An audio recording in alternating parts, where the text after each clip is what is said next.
오늘의 정치권 이슈를 오기영 변호사, 이경수 전 새누리당 부대변인과 짚어보겠습니다. 어서 오십시오. 안녕하세요. 안녕하세요. 네, 본격적인 대담을 시작하기에 앞서서 박가영 앵커가 준비한 숫자로 읽는 1번지를 통해서 오늘의 주제 숫자부터 만나보고 오겠습니다. 네, 숫자로 읽는 1번지 오늘의 숫자 보시죠. 숫자 3입니다. 문재인 대통령의 모친 강한옥 여사의 장례가 3일간의 가족상으로 치러지고 있습니다. 내일이 발인인데요. 평소 어머니에 대한 사랑이 남달랐던 문 대통령은 어머니께 때때로 기쁨과 영광을 드렸을진 몰라도 불효가 훨씬 많았다는 SNS 글을 남겨서 애잔함을 더했습니다. 현직 대통령이 임기 중 모친상을 당한 건 이번이 처음입니다. 문 대통령은 외부 조문을 최소화하며 평소와 다름없이 국정을 살펴달라고 주문했습니다. 정치권도 한 목소리로 애도의 뜻을 표하는 가운데 3일 동안 진행된 교섭단체 대표 연설, 오늘 우신환 원내대표를 끝으로 마무리됐죠. 앞으로 국회는 본격적인 예산 전국에 들어가는데요. 3당 3색의 교섭단체 대표 연설에서 볼 수 있듯이 여야는 내탓 공방을 벌이며 예산 전국에 팽팽한 전운을 예고했습니다. 검찰개혁법과 선거제 개편안 등 패스트트랙 법안을 둘러싼 여야의 셈법이 복잡합니다. 이에 내년도 예산안이 법정 기한 내에 통과될 수 있을지도 미지수입니다. 예산 전국을 앞두고 여전히 삐걱거리는 톱니바퀴들이 잘 맞물려 굴러갈지 지켜봐야겠습니다. 지금까지 숫자로 읽는 1번지였습니다.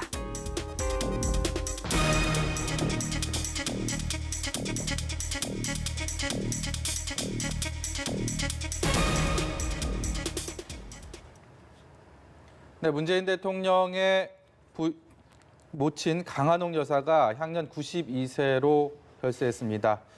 어머니에 대한 유독 애틋한 마음을 기회가 있을 때마다 문재인 대통령은 밝혀왔는데요. 어머니를 향한 마음들 그동안 저서를 통해서도 밝혀왔고 인터뷰를 통해서도 여러 차례 얘기를 한 바가 있습니다. 두 분께서 특별한 에피소드나 일화 알고 계신 게 있으신다면요? 저는 그보다는 처음 이제 92살 있으니까 이분 삶을 보면 참 우리 대한민국 현대사다 이런 생각을 해봤습니다. 27년생이니까 지금 이제 일제 식민지 시하에서 태어났고, 네. 그다음 중요한 고비 중에 하나가 그 한국 전쟁이 일어나면서 흥남 철수할 때 예. 이제 이북에서 이남으로 내려왔고, 그리고 이제 그 이후에 참 힘드니까 가난 속에서 여러 가지 자영업 또 힘든 일을 해왔다고 직접 이야기하지 않습니까? 예. 그리고 나서 70년대 말쯤에 아들이 이제 대학 다니다가 잠시 유급당하고, 그리고 80년도에 겨우 이제 연수원 사업시험 합격해갖고 들어간 뒤로도 그 뒤로 이제 민주화운동 과정을 참 어렵게 지켜보고 되게 힘들어하는 과정이 있었을 것 같습니다. 그 이후에 문재인 그 이제 변호사가 노무현 대통령 됐을 때 청와대 가서 일하는 과정에서의 또 여러 가지 고민, 번뇌 그 뒤에서 묵묵히 지켜보고, 좀 특징적으로 저도 기억나는 것 중에 하나가 이산 가족이니까 2004년도인가 전후로 해서 그 이모, 네. 북한에 사는 이모와 이 어머니 이게 강한옥 이분 여사 사이에서 이제 같이 상봉을 했었어요. 예. 그 상봉 이후에 그다음 기회가 없었던 거죠. 근데 아들이 대통령이 됐으면, 남북관계가 잘 됐으면 한 번 더 상봉할 수 있었지 않을까라는 회한이 있었을 텐데, 네. 아마 그걸 못 푼 것들에 대해서 아마 문재인 대통령이나 이제 그 고인도 마음속에 뭔가 좀 아쉬움이 있었겠다 이런 생각을 좀 해봅니다. 이경수 부대변인도 혹시 말씀이 있으실까요? 말씀드리기 전 앞서서 네. 먼저 그 강한옥 여사님의 그 명복을 빌고 예. 대통령님께 그 마음 아프실 텐데 깊이 어떤 위로의 말씀을 좀 전해 올리고 말씀을 시작하도록 하겠습니다. 네.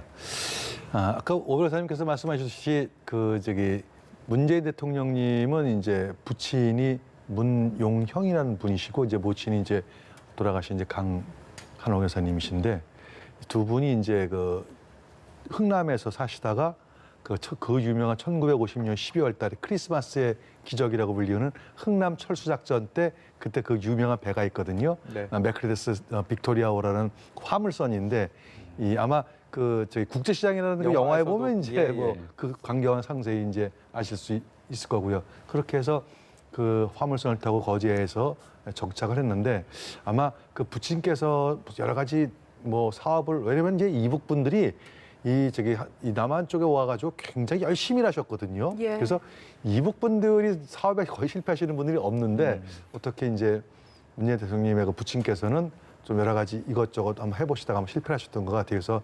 1978년도에 이제 소천하신 걸로 저는 알고 있고, 근데 그 이후에 아마 모친이 혼자 남으셔서 대통령님의 가족이 이제 누님이 한 분 계시고, 네. 그분은 이제 그 이북에서 출생하실 때 이제 그때 있었고, 남한에 내려와서는 이제 대통령님부터 시작해서 동생분들 계시죠. 그래서 이남 삼녀신데 그 이남 삼녀를 전부 다 이제 모친이 다 키우신 것 같아요. 그래서 대통령님의 그 자서전에 보면은 심지어는 연탄 배달까지 모친께서 하셨다 예. 해서 그 고생하신 모습을 본인이 장남이니까 네. 어떻게든 빨리 본인이 좀 이렇게 무언가를 해가지고 모친의 어떤 그 고통을 좀 덜어드리고 싶은데 잘 그걸 못했다라는 그런 회한의 말씀을 자주 하셨던 것 같아요. 더군다나 이제 오해에서 그 말씀하시지만 그 이산 가족 아니시겠습니까?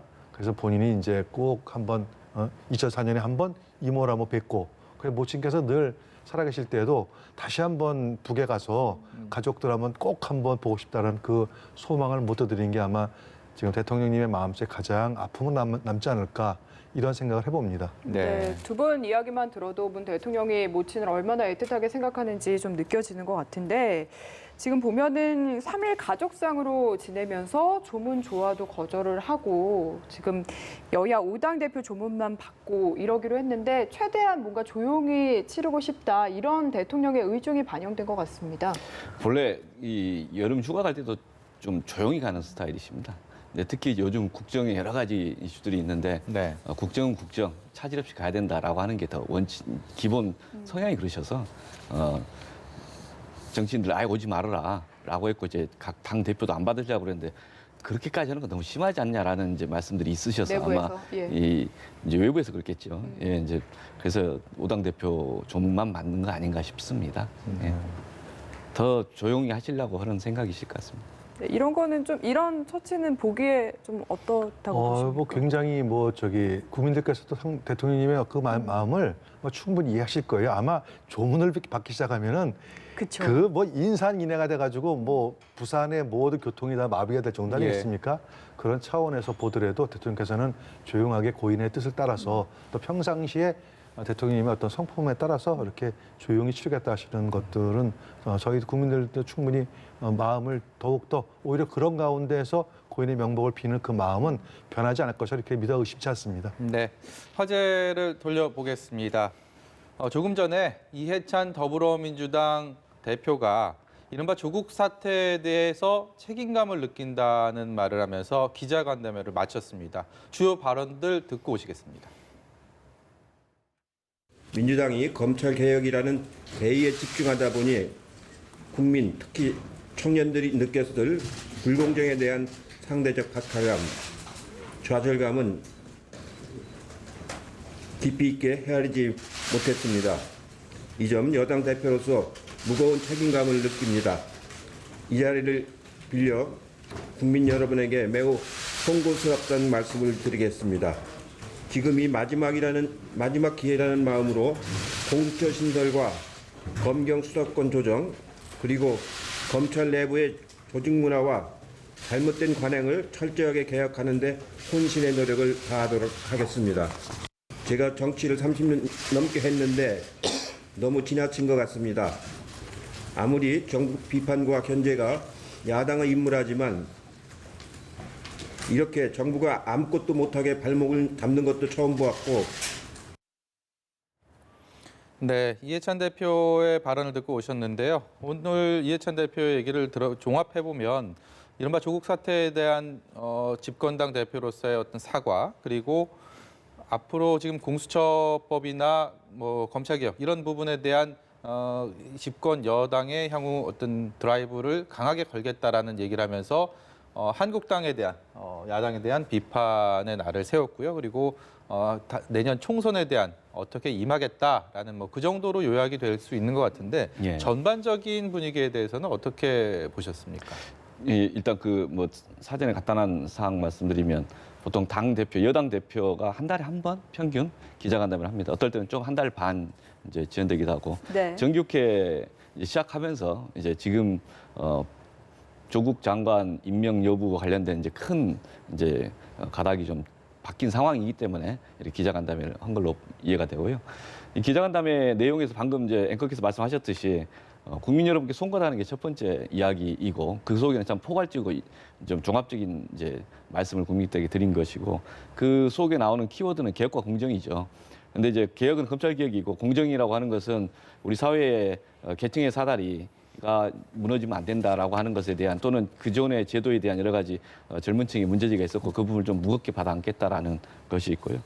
총선 준비라고 하는 이야기를 마지막에 언급했지만은 그 자체가 이제 큰 이슈보다는 지금 현재 이제 공정 개혁 그리고 민생에 관한 문제를 앞으로 지금 정기국회 예산안과 함께 한 두세 달 정도 얼마나 더 열심히 하느냐에 따라서 국민들이 이제 총선에 대한 평가를 해줄 것이기 때문에 네. 이건 좀 그냥 지나가는 이야기라고 생각을 합니다. 네. 그래서 실질적으로는 공정과 개혁에 관한 내용을 얼마나 구체적으로 국민들 앞에서 제대로 보여줄 것이냐가 제일 큰 숙제로 받아안고 있다. 그런 분위기를 전달하는 게 아닌가 싶습니다. 당초 그 사전에 배포된 그 자료를 보면 그 발언문을 보면 자유한국당에 대해서 정치 30년 넘겠지만 이런 야당은 처음 본다. 이런 워딩이었습니다. 근데 이제 실제 발언은 뭐 지나치다, 너무하다, 뭐 이렇게 약간 완화된 표현을 쓴 것 같다는 느낌을 받았거든요. 어떻습니까? 그 야당에 대한 이해찬 대표의 평가는? 물론 이제 뭐 저기 이해찬 대표께서 생각하실 때 자유한국당이 좀 약간 좀 협조 너무 많이 안 해주니까 섭섭하신 마음은 충분히 저도 이해가 갑니다. 다만 저 거꾸로 묻고 싶어요. 거꾸로. 그러면은 이해찬 대표께서는 작년에 이제 당 대표가 되셨고 지금 자유한국당의 황교안 대표는 이제 올 초에 대표가 되셨는데 한 번이라도 여당 대표께서 저기 황교안 대표에게 한번 만나서 얘기 한번 해보자 그렇게 말씀하신 적이 있나요? 없잖아요. 그러면서 야당에 대해서 책임을 돌린다? 정국은요 누가 뭐래도 정부와 여당이 이끌어가는 겁니다. 물론 그렇게 해서 야당은 또 반대하는 것이 또 책무고요. 비판하는 것도 책무입니다. 그러면은 그 비판이 옳은 비판이 아니라고 판단되실 때는 적어도 여당 대표 입장에서 볼 때는 여당 대표 만나가지고 소주라도 한잔 하시고 그러면서 이건 이러고 저건 저렇고 정치적으로 풀 수 있는 거를 정치에서 풀자. 매일 여야가 싸우면 항상 어디 가냐면 법원에 가고 사법부에 맡기고 정치가 없지 않습니까? 이 네. 정치 실종을 누가 초래했죠? 바로 여당 아닙니까?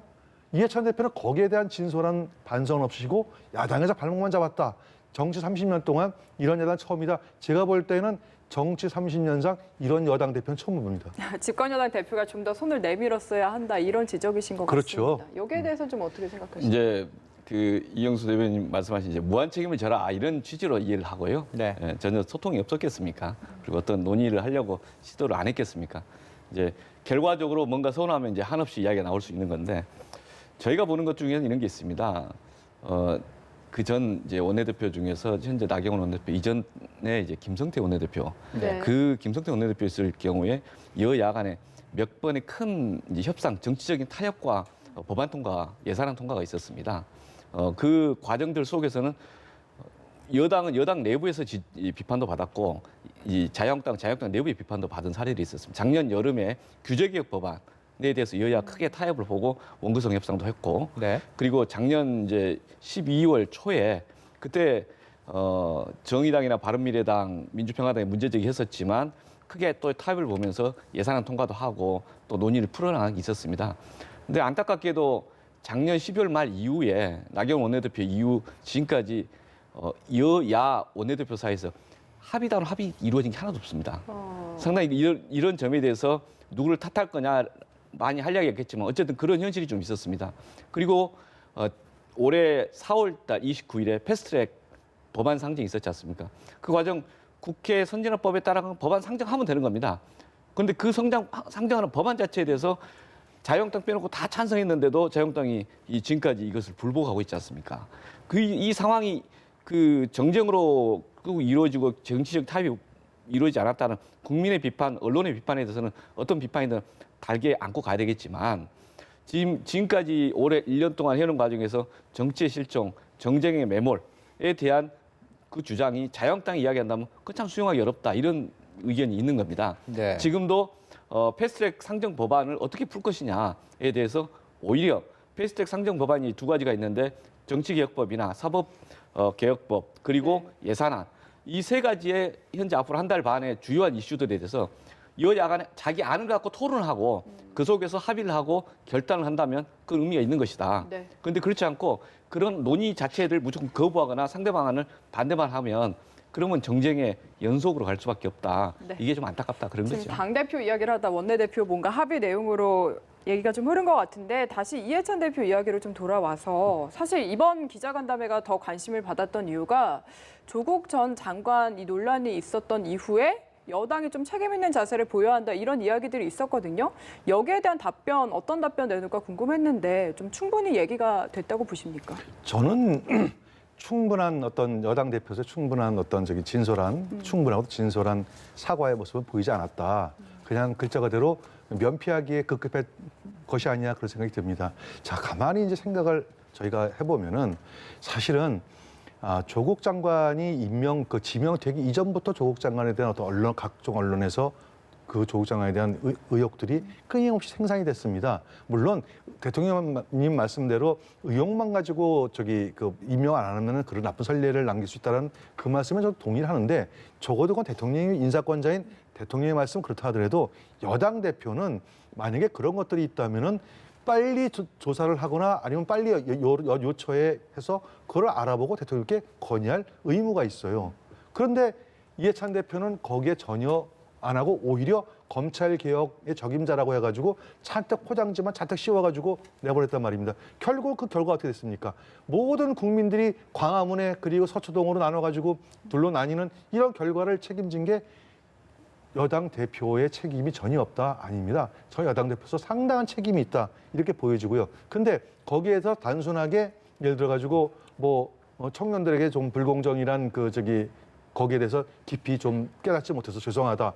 그렇게 될 거 아니라 제가 볼 때는 만약에 이 책임이 내년도 민주당의 어떤 큰 명운하고 같이 연결된다면 적어도 이해찬 대표 입장에서는 이 책임을 지고 제가 당장 물러나겠습니다. 이렇게 말했다면은 진정성 있겠지만 본인이 물론 내년 총선에 불출마하시겠다고 말씀하셨습니다. 하셨지만 적어도 그렇다면은 적어도 이 순간에 내가 당대표직을 물러나겠다. 이 정도가 나와야 국민들이 정말 여당 대표가 진심으로 반성하겠구나 이렇게 생각하는데 그런 말씀이 없다는 것은 그냥 또 한 번 적당히 사과한 척하고 넘어가겠다. 그런 의도가 아닐까 이렇게 보여집니다.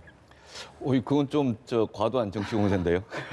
우리 이 교수님 그렇게 세게 안 하시는데 오늘 좀 과도하다 싶은데 당대표가 사퇴할 사안이 아니죠. 그리고 저희가 이게 무조건 어떤 사안이 있다고 사퇴하고 비대위 만들고 이게 저희들 이제 과거의 민주당 역사를 보면 참 부적절하고 책임을 지지 않는 모습이었습니다. 그래서 오히려 저는 그게 더 부적절하다고 보고요. 예. 이제 실제 얼마나 진솔한 사과를 하고 실제 국민들이 제기한 과제들을 잘 풀려고 구체적 대안을 제시하느냐가 더 책임 있는 거라고 저는 생각하고 있습니다. 근데 이제 그 중에서 2030 세대 공정에 관한 문제가 있기 때문에 그 점에 대한 이야기를 좀 한 거고요.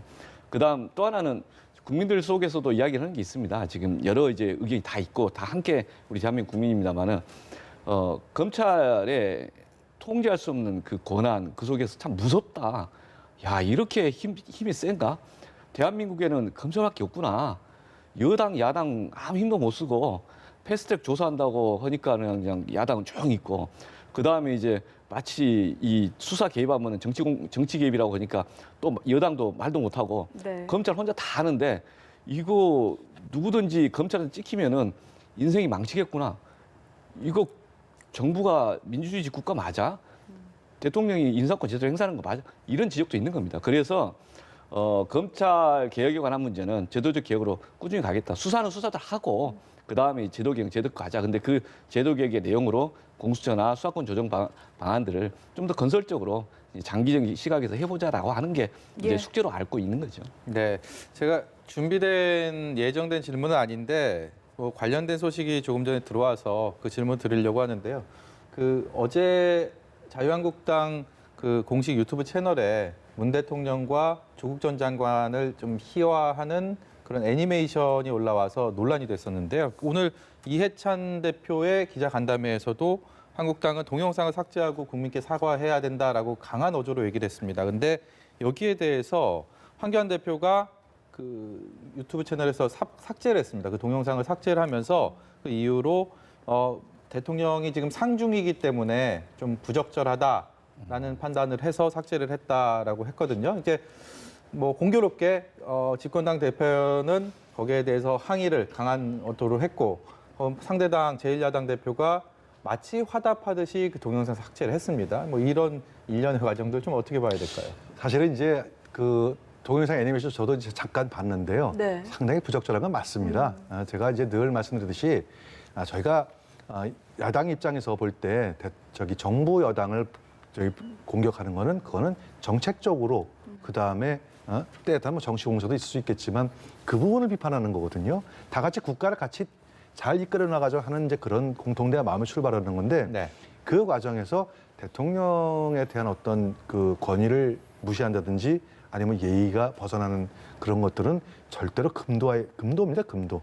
그래서 아마 황교안 대표께서도 아마 그 행사장에 참석을 하셨지만 저렇게까지 할 줄을 몰랐는데 그렇다고 해서 그 자리에서 야단을 치면은 실무자 입장에서 볼 때는 좀 너무 껄끄럽잖아요. 예. 그래서 정치 지도자는 항상 앞에 면전에서는 칭찬을 하고 뒤에서 이제 좀 나무라는 그렇게 정치 지도자의 어떤 하나의 패턴이기 때문에 아마 꼭 저기 뭐 대통령이 모친 상중이라서 그걸 뺐다기보다도 황교안 대표가 이미 지시하셨을 거예요. 이거는 안 맞다. 그리고 제가 말씀드리는 것 저기 꼭 드리고 싶은 게 아니 자유한국당은 정권 안 잡습니까?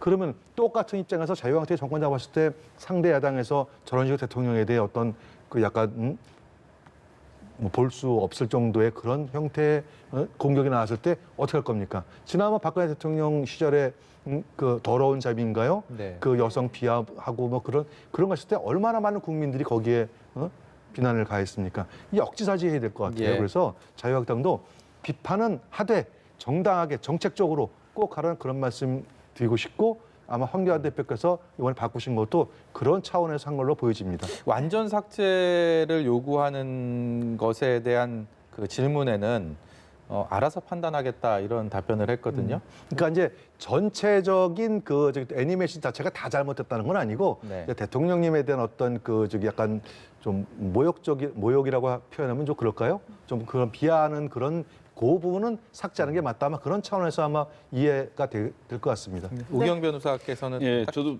그 큰 의견에 공감하고요. 일단 지금 현재 그 애니메이션에서 보니까 좀 부적절했고, 그다음 황교안 대표가 통 크게 그렇게 결정해 준 것도 잘하신 거다. 저는 그렇게 보고요. 다른 이제 그 기준을 좀 부연 설명을 하자면 정책 비판은 무조건 허용해야 됩니다. 네. 그걸 막아서는 안 되고 어떤 식으로든 막 하는 것은 독재니까. 또 하나는 이제 경우에 따라서 풍자할 수는 있습니다. 때에 따라서. 그런데 조롱하는 건 아닌 것 같아요. 예. 조롱은 서로의 품격을 떨어뜨린 거예요. 이게 지금 그 애니메이션을 보면 약간 조롱의 내용이 있어서 네. 그 점이 부적절하다는 거고. 이게 좀 더 심한 모욕인데 그 모욕은 형사 문제니까 이게 네. 그 정도까지 가는 건 아니지만 약간 조롱이 몇 가지 하다 보면은 서로가 참 국민들에게 마음에 상처를 주는 것이어서. 네. 근데 아무튼 황교안 대표가 그렇게 결정하셔서 잘하신 거다. 네. 서로 박수 쳐줘야 된다 생각합니다. 네, 알겠습니다. 다음 주제로 넘어가 보겠습니다. 어제죠. 양정철 민주연구원장과 김경수, 이재명 지사가 만난 사진이 민주연구원 발로 공개가 됐습니다. 이 시점에서 어떤 의도라고 좀 파악하고 계십니까? 물론 이제 그 언론 보도에 따르면 형식적인 의도는 예를 들어 가지고 지금 이재명 지사나 김경수 지사 두 분 다 그 여러 가지 뭐 이유로 해가지고 지금 재판을 받고 있지 않습니까? 그렇죠.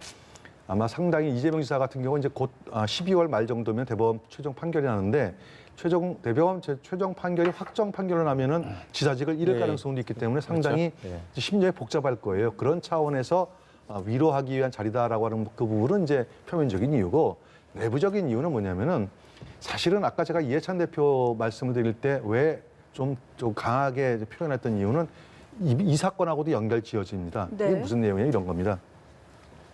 지금 조국 사태를 통해 가지고 물론 그 전에 이제 경제적으로 좀 힘든다는 국민들의 어떤 원성도 있고 하는 거지만 거기다 결정적 불을 지른 거는 사실은 조국 사태거든요. 그래서 여론조사마다 좀 다르지만 대통령님의 어떤 그 지지도도 상당히 떨어진 걸로 나와 있고, 그 다음에 민주당과 그다음에 자유한국당의 정당 지지율도 뭐 거의 뭐 붙어 있다 하는 건 좀 나왔지 않습니까?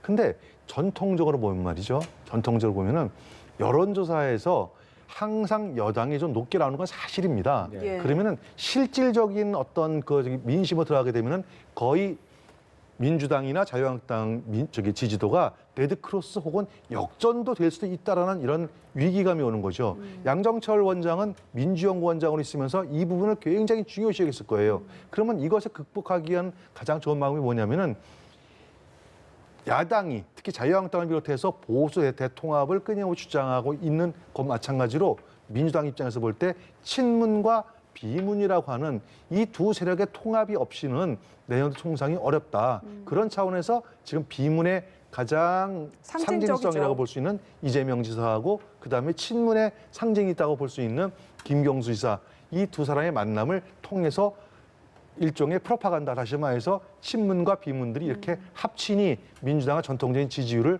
복원하고 싶다라는 그런 메시지를 보낸 것으로 저는 이렇게 해석하고 싶습니다. 저는 뭐 하나의 간단한 만남인데 상당히 이 사진이 돌아다니면서 해석이 많이 나옵니다. 예, 되게 이에 대해서 많이 언급이 되면서 역으로 정치적인 해석이 살을 붙는 그런 경향이 있다 이런 생각이 듭니다. 서로가 지금 재판하다 보면 만날 수 있는 거고 또 이러저러하게 힘들 때 위로하는 자리가 있을 수 있는 거죠. 아니 근데 민주연구원에서 사진을 또 이렇게 다 공개를 했잖아요. 글쎄요, 저도 그냥 굳이 이게 사진을 아니라. 공개하고 예. 그런 건지 잘 모르겠습니다.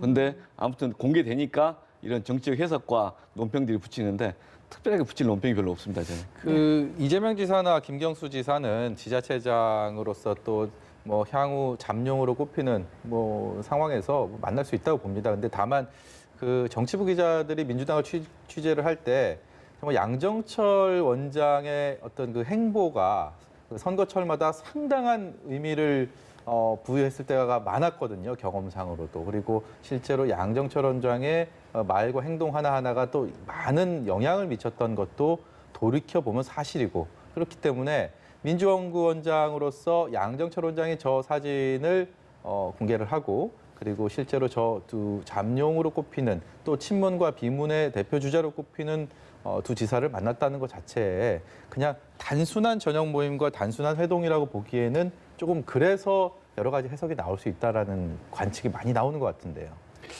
그 중국 명나라 말기에요.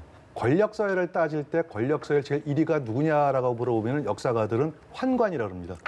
예, 환관이 권력 서열 1위였다. 예. 마찬가지로 현대국가라도 마찬가지인 게 권력 서열을 따질 때 누가 가장 권력이냐면 대통령에게 얼마만큼 가깝냐, 대통령에게 얼마만큼 신뢰를 받느냐 이게 권력 서열이거든요. 문고리 권력 말씀하시는 그렇죠. 뭐 예. 일종의 문제 문고리인데 예. 그거 뭐 조금 각도를 달리 얘기해가지고 언제든지 대통령께서 신뢰하는 사람이 누구냐가 이제 바로 그 권력 서열로 따지게 됩니다. 그런 차원에서 보면은 양정철 원장이 제가 볼 때는 권력 서열 적어도 세 손가락 안에 들어갈 거다. 그만큼 대통령으로부터 신임을 받는다는 뜻이거든요. 예를 들어 가지고 보통의 민주연구원장 하면은 뭐 자유한국당 같으면 이제 뭐 여의도 연구원장이죠. 여의도연구소장 이 급인데 보통 한 재선급이나 삼선급을 사긴 합니다. 네. 그렇다고 해도 여의도 연구원장이 자유한국당의 권력서에 믿느냐 그러면은 사실 권력서의 밑이에요. 네. 그런데 여당도 마찬가지로 민주연구원장이면 그 급이 돼야 되는데 그게 안 그런 게 뭐냐면 그 연구원장이 누구냐면 바로 양정철이기 때문에 그렇습니다.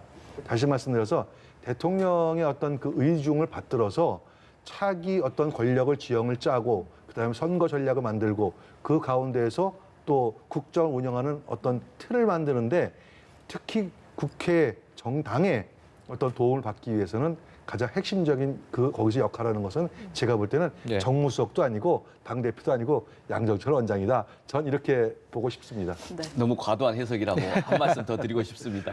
네.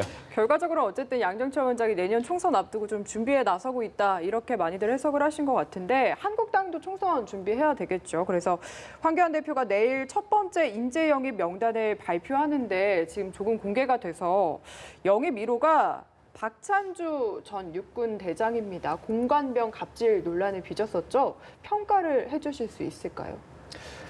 일단 지금 현재 그 발표할 걸로 내일 발표할 예. 걸로 생각을 하면서 사전에 흘러나온 이제 좀 명단인 나왔습니다. 거죠. 예. 근데 그 중에 한 분인가는 나는 응한 거 아니다 거절했다 이렇게 네, 이야기하시는 예. 분도 있고 그 탤런트 김영철 예, 씨요. 예. 예. 그리고 이제 그래서 이 나온 명단 자체가 다 확정적인 건지는 내일 좀 봐야 되겠지만 저도 이제 대표적으로 박찬주 전 대장의 경우에는 왜 저분이 저기 들어와 있지? 특히 황교안 대표가 직접 가서 참고 출연. 예. 부탁을 하고 함께 하시자고 했다고 그러는데 황교안 대표가 그 전에 말씀하신 것에 의하면은 참신하고 젊은 인재를 영입을 하겠다라고 말씀하셨는데 그 기준이 맞는 건지 좀 의문이 좀 있습니다. 개별적으로 한 분 한 분 이야기하다 보면 좀 부적절할 수도 있어서 일단 특히 이제 박찬주 전 대장이 대표적으로 지금 재판 진행 중이고 그 재판 결과 좀 기다려도 될 텐데 지금 시기에 이제 항소심 나왔으니까 괜찮다고 해서 바로 나온 것 같습니다. 전체적으로 국민들 눈높이에 보면은 좀 적절하지 않은 거 아닌가 내지는 뭔가 그 황교안 대표가 지향하는 가치가 무엇인가에 대한 것을 보여주는 게 인재 영입인데 지금 이 영입했던 인재를 통해서 보여주가는 가치가 무엇인가 그게 이른바 국민들에게 상당수 이제 합리적 보수, 미래의 보수를 보여주는 그런 인물로서 모신 건가? 그건 아닌 것 같다. 좀 실망이 좀 더 있겠다 이런 생각 좀 듭니다.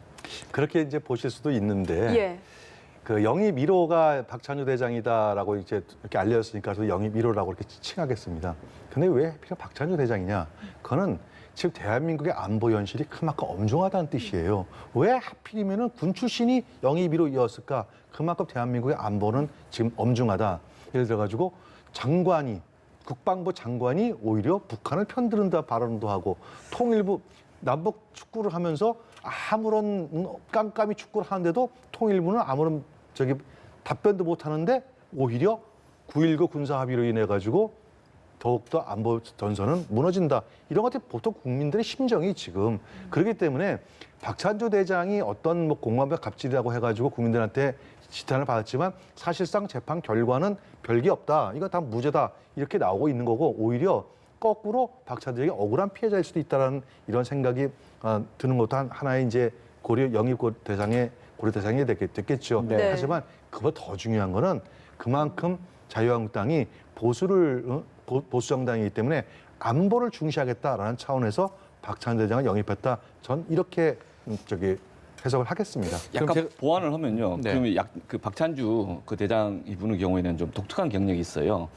그 박근혜 대통령의 동생의 이제 육사 동기라는 이야기가 나오지 않습니까? 그러니까 박근혜 예. 대통령 특수배랑 관계 네. 그리고 뇌물죄 1심 유죄, 2심 무죄 나왔으니까 뭐 이분은 대법에서 특별하게 바꾸기 힘들 거라고 보는데 어쨌든 갑질 논란 관련된 거나 또는 이제 그 김영란법 위반 문제는 여전히 유죄가 있는 걸로 알고 갑질 있습니다. 논란은 무혐의 처분. 예, 갑질 논란 무혐의. 예. 예, 제가 부정청탁방지법에 부정청탁 대한 방지법에 것들이 대해서만 아직 남아 있는 걸로 돼 있고. 그다음 그 당시에 이제 그 갑질 관련해서는 형사적 문제 상관없이 언론에 많이 보도가 됐지 않습니까? 이미 좀 평가할 자료도 다 있는 거죠. 국민들이 이게 법리적인 게 아니라 정무적으로 판단할 예서들이 있는 거죠. 네. 그럼에도 불구하고 이분을 이제 제 앞순위로 냈는데 군 출신의 대장님들 많습니다. 여러 분이 있습니다. 그런데 이분을 굳이 냈다는 것이 그게 보여주는 상징성이 있다라는 거죠. 제대로 보기에는. 네, 알겠습니다. 저희 이슈 넘겨서요. 유시민 이사장 이야기도 해보겠습니다. 조국 전 장관 지명 전에 이미 검찰에서 내사가 있었다. 유 이사장은 이렇게 주장을 했고 검찰은 그런 사실이 없다라고 하면서 진실 공방을 벌여왔는데 어제 유 이사장이 새로운 근거라고 제시한 내용이 더 큰 논란을 불러오고 있습니다. 이 발언 먼저 듣고 이야기 나눠보겠습니다. 압수수색을 해서 뭐라도 가져온 다음에 보고 나서 한 9월 초 정도에 발언을 하지 않았을까요? 그게 아니고요. 이제 윤석열 검찰총장이 검찰총장 임명장을 받은 것이 이제 국회 청문회 거쳐서 7월 25일이에요. 예, 7월 25일. 그리고 8월 9일 날 조국 장관이 지명됐어요. 예. 그리고 8월 27일 날 첫 번째 압수수색이 대규모 압수수색이 있었죠. 9일하고 27일 사이에는 18일의 간격이 있는데요. 그 딱 중간쯤에 있는 어느 날이에요. 8월 중순이요. 내사를 했다는 걸 비판하는 게 아니에요. 지금 대검의 문제는 내사를 안 했다고 부정하는 게 문제예요. 왜 안 했다고 하는지 모르겠어요. 내사를 한 것이 법적으로 잘못도 아니고 도덕적으로 비난받을 일도 아니에요.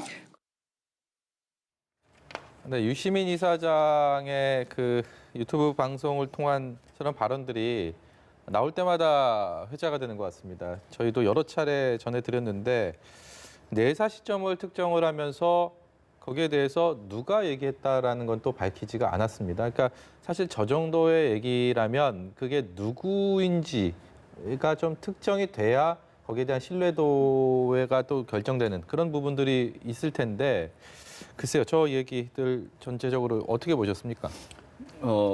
이런 공방이 계속 이뤄진 게 사회적으로 적절하냐에 대한 지적이 있는데 저도 그 지적에 대해서는 공감을 합니다. 다만 이제 현재 벌어지고 있는 공방만 놓고 본다면 네.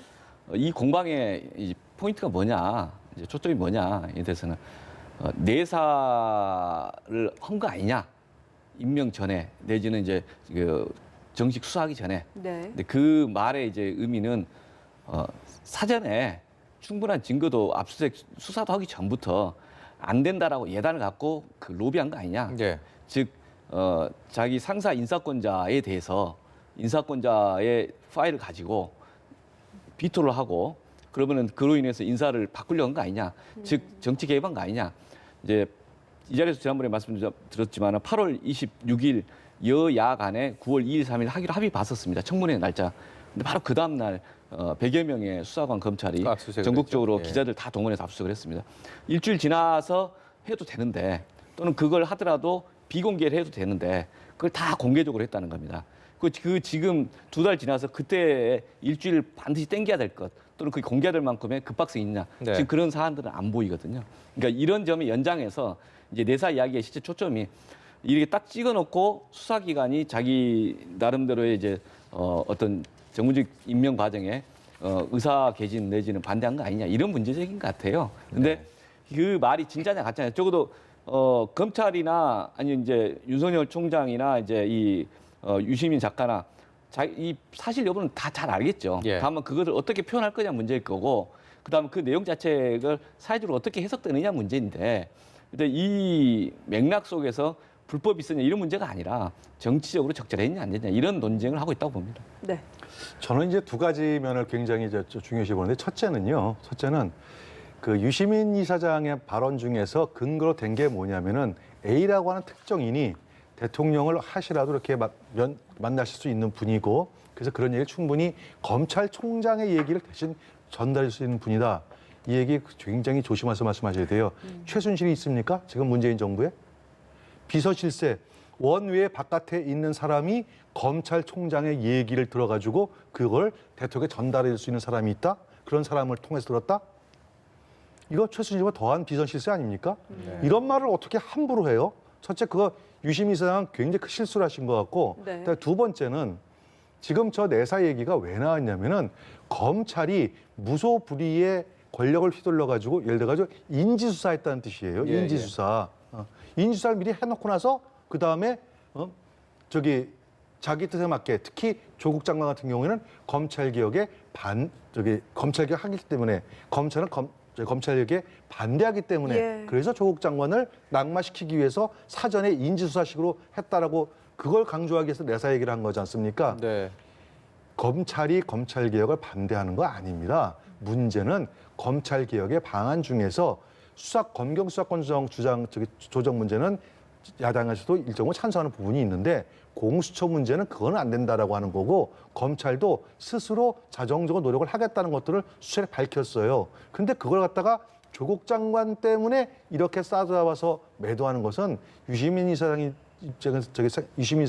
상당히 이 부분에서는 신중하게 발언하셔야 되는 게 아닌가 이렇게 보여집니다. 네, 여당 내에서도 유시민 이사장과 뜻을 그렇게 동조하지 않는 그런 견해들이 나오고 있는데요. 관련 발언을 듣고 마지막 질문 드리겠습니다.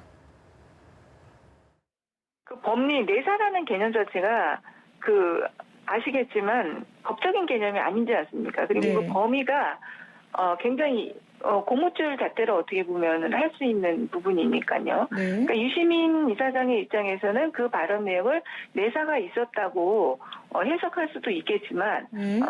또 그거는 또 추측일 수도 있는 거고 내사를 했다고 또 볼 수 있는 명백한 또 증거라고 보기엔 또 좀 어려운 면이 있는 것 같아요.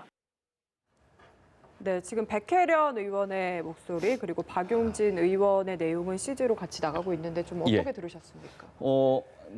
저희는 충분히 저는 논쟁할 수 있다고 봅니다. 예, 제가 오히려 아까 잠깐 이제 끝나기 전에 한 기회가 별로 없어서 말씀드리면 이대 부대변인 말씀하신 것 중에서 검찰의 입장, 아까 공수처와 이제 그 수사권 조정에 대해서 그건 좀 의견이 반대여서 예. 공수처는 검찰 실제 반대한 의견이 별로 없습니다. 그리고 수사권 조정에 대해서는 꾸준히 여러 가지의 반대 의견들이 있었습니다. 그리고 네. 문무일 장관 반대 의견, 그다음에 이번에 이제 이 반대 의견이 약간 좀 거꾸로 된 것 같아서 예. 의견드립니다. 네, 짧게 한 말씀 부탁드립니다. 그 지금 여당 내에서도 유심 이사에 대해서 상당히 그 문제는 검찰 순사법개혁 국가의 기반을 흔들 수 있다. 이것에 대해서는 상당히 좀 문제가 있다라고 하시는 거 봐서 앞으로 이 뜻을 들여서 네. 유심 이사장도 좀 조심할 필요가 있다 이런 말씀 좀 드리겠습니다. 네, 오늘 말씀 여기까지 듣겠습니다. 지금까지 오기영 변호사, 이경수 전 새누리당 부대변인이었습니다. 예, 고맙습니다. 네, 잘 들었습니다.